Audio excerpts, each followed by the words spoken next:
40, 50, 60, 70 साल हो गए, तुमको आज तक मंत्र का ही नहीं पता।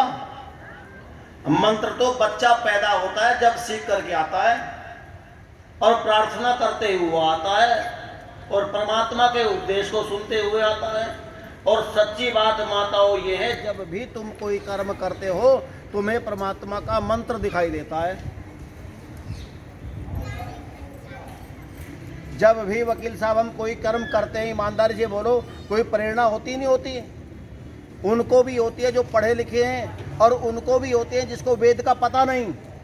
आप कहते हो कि हमसे वेद मंत्र नहीं आता, बचने का तरीका खोजते हो। जो वेद मंत्र नहीं जानते, क्या वो लोग आगे नहीं निकले? जिन्होंने पढ़ाई लिखाई नहीं की, क्या उन्होंने परमात्मा के दर्शन नहीं किए? सच्ची बात तो यह है कि वेद का एक अवलंबन ग्रहण करके वेद के मंत्रों को पढ़ना और उसके अर्थों को जानना बहुत अच्छी बात है। मैं ये नहीं कह रहा हूँ, ना मैं इसका विरोध कर रहा हूँ। लेकिन मेरे परमपिता परमात्मा ने एक ऐसी व्यवस्था की है, यदि हम वेद को नहीं पढ़ सकते तो परमात्मा का विचार तब भी हमको प्राप्त होता है। तो क्योंकि मंत्र नाम विचार का है। जब आप अचक बाबा, जब आप चोरी करने के लिए चलते हैं तो वेद का मंत्र कोई ये कहता कि चोरी कर, आपने वेद तो नहीं पढ़ा। वेद का कोई मंत्र ये कहेगा कि चोरी कर। तुम्हारी आत्मा ने स्वीकार कर लिया कि परमात्मा का कोई विचार ऐसा नहीं हो सकता। अभी तो वेद मंत्र कहता है कृषि कर जुआ ना खेल। वेद मंत्र क्या कहता है? कृषि कर जुआ मत खेल। और जिन लोगों ने ये मंत्र नहीं पढ़ा, क्या बगैर मंत्र पढ़े उनके दिमाग में जो जुआ खेलते हैं क्या उनको अच्छा लगता है? या जुआ देखने वाले व्यक्तियों को वो कार्य अच्छा लगता है? इसका मतलब है परमपिता परमात्मा इसका निषेध कर रहे हैं। तो हम क्या करें?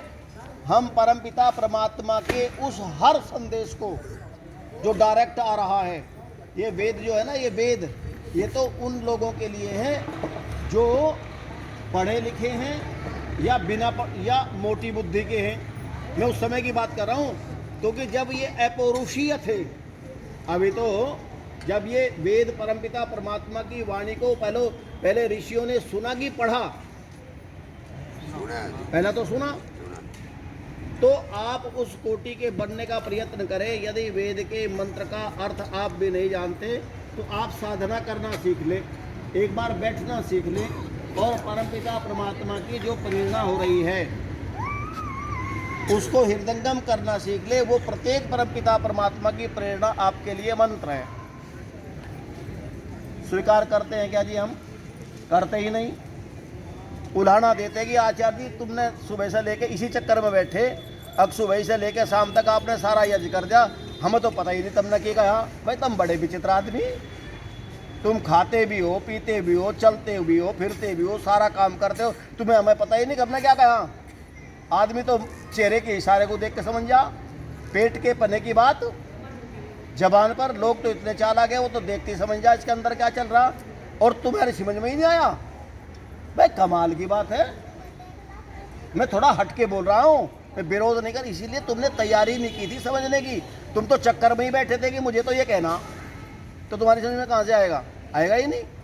अच्छा एक बात बताओ, ओम शब्द जो है ना, ओम शब्द को तो सब जानते हैं, कितना बड़ा मंत्र है। अगर ओम शब्द के अर्थ को हमने समझ लिया तो बोलो क्या 1000 मंत्रों के अर्थों को समझने की आवश्यकता है क्या?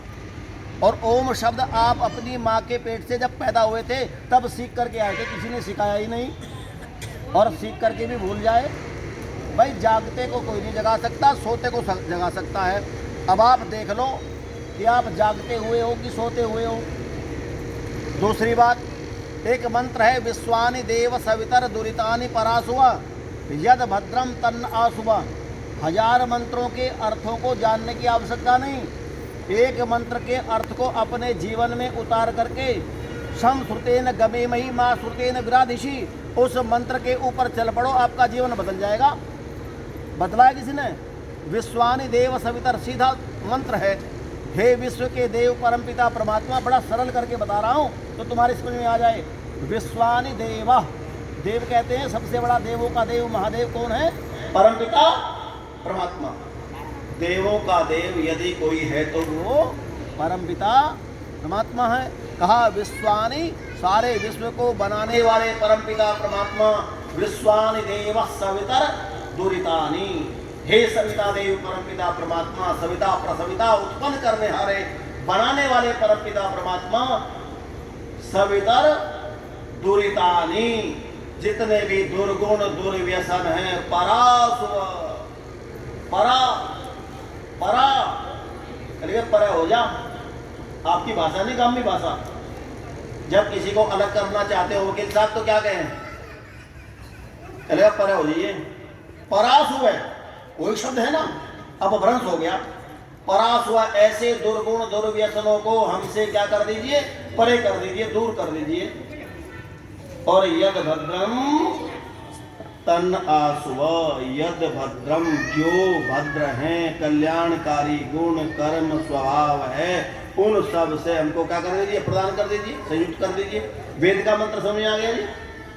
समझ आ गया? और क्या चाहिए? दुनिया के जितने भी दुर्गुण और दुर्व्यसन हैं उसे कोई जाने ना जाने, लेकिन आपका आत्मदेव जरूर जानता है। जिस समय आप कर्म कर रहे होते हो परमात्मा के इस मंत्र को, उपदेश को याद कर लो, आप सारे झंझटों से बच जाओगे। बच जाओगे नहीं बच जाओगे? इसको तो याद करते नहीं, तरीका खोज रहे। तरीका, कई लोग उंगली करने वाली बात होती है, उंगली ठीक बात है, हम और ज्यादा जाने। क्या हमने, जितने लोग बैठे हैं यहाँ पर, ईमानदारी से अपने आप से पूछो, क्या हमने इस मंत्र को परमात्मा के समझ करके सुन करके हृदयंगम कर लिया? क्या हमने परमात्मा के सामने जा करके जो प्रार्थना की थी, हम मुंह दिखाने के लायक कि भगवान जो आपने उपदेश किया था मैं बिल्कुल ठीक हूँ? जितने दुर्गुण दुर्व्यसन है मैंने दूर कर दिए आपकी कृपा से, और जितने भी कल्याण कारक गुण कर्म स्वभाव है वो मेरे अंदर आ रहे। अरे जब तुम्हें न्याय करने का मौका मिलता है तुम न्याय नहीं कर सकते। जब हमें किसी की दया करने का अवसर आता है तो हम दया नहीं कर सकते, और जब बंटवारे का समय आता है तो हम बंटवारा ठीक नहीं कर सकते। हम अपने अंदर झांक करके तो देखें। हम परमात्मा की बात करते हैं, इसीलिए मेरा परमपिता परमात्मा तो इतना कृपालु है, जो अक्षर ज्ञान है उसके, जो अक्षर पढ़ना जानता है उसके ऊपर भी उसकी दया है, और जो अक्षर पढ़ना नहीं जानता उसके ऊपर भी परमपिता परमात्मा, उसको भी परमात्मा ज्ञान को प्रदान करता ही करता है। तो मैं आपसे निवेदन करता हूं कि हम निश्चित रूप से क्या करें? जितने भी दुर्गुण दुर्व्यसन है, जिनके करने में शंका लज्जा भय उत्पन्न हो, उन कामों को वही विराम दे दे कि मेरे परमात्मा का ये मंत्र है, विचार है कि मेरे पुत्र जीवात्मा तुझे ये काम नहीं करना। और जितने भी अच्छे कर्म हैं जिसमें उत्साह हो, उमंग हो, आनंद की प्राप्ति हो, वो सारे कर्म आप करना। देखिए ये परमात्मा का मंत्र है, आपके जीवन का कल्याण हो जाएगा। और 1000 रस्सी पर चढ़ने की आवश्यकता नहीं, पहले इसको अपने जीवन में उतार लो और फिर देखिए, ना आपके अंदर लोकेशना रहेगी, ना वित्तेषणा रहेगी, ना राग रहेगा, ना द्वेष रहेगा। अहम समाप्त हो जाएगा, राग भाग जाएगा, वैराग उत्पन्न हो जाएगा। यज्ञ करने के बाद भी यदि हमें सफलता प्राप्त न हो रही हो, बंधुओं हमें समझना चाहिए कि हमारी तरीके में कहीं कोई बहुत बड़ी गलती है। चाहे हम चारों वेदों का यज्ञ कर लें, लेकिन यदि हमने एक सूत्र को नहीं पकड़ा अपने जीवन में, जो भी व्यक्ति आगे बढ़ा है उसने एक सूत्र को अपने जीवन में पकड़ लिया और उस पर फिर चरैवेती चलते रहे। अरे ये संकल्प ही तो है, आज से 6 वर्ष पहले का संकल्प है। ये लगभग कुरुक्षेत्र की भूमि पर जो ये जो हो रहा है, क्यों जी? और ये संकल्प जो है ना, ये संकल्प विकल्प में नहीं गया, तमाम स्थिति और परिस्थितियां बनी, ये आज सफल हो गया। पूज्य स्वामी जी का पदार्पण भी हो गया। तो ये कोई संस्कार नहीं है क्या? ये प्रारब्ध के बहुत बड़े संस्कार हैं। और आप में से ना ये बैठी माताएं, मैंने कहीं कहा था कि द्रौपदी, गांधारी और दूसरी जो माताएं थी ना, कहीं ना कहीं कोई ना कोई जरूर आपका संबंध रहा होगा।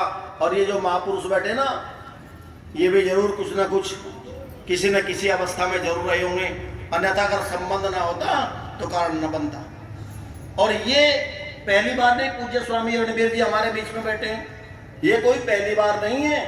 लोगों के मन में तो भावना ये पैदा हो रही कि ये यज्ञ हर साल होना चाहिए। बोलो हो रही कि नहीं हो रही है?